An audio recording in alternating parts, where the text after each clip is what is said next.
ፋሲል እንደገና ነው የተወለደው። ፋሲል ተጠገና አይባልም። ፋሲል እንደገና ተሰራ ነው የሚባለው። ያው አካባቢውን የምናውቀው እዛው ያደግን ሰዎች ከግንቡ ስር የነበርን ሰዎች የምናውቀው ነገር ስለሆነ እውነት ለመናገር ግንቡ አልቆለት ነበር፣ ፈርሶ ነበር። ምክንያቱም ናቹራሊ የግድ ነው አንድ ነገር ተሰርቶ ያረጃል።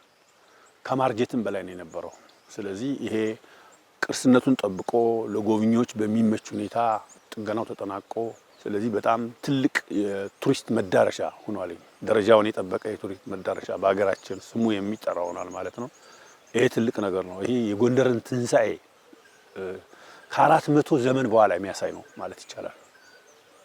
ከዛ ውጭ ከተማ ውስጥ እየተከናወኑ ያሉ የኮሪደር ልማት ስራዎች እንደ ሌሎች ከተሞች ተስፋ ሰጪ ናቸው።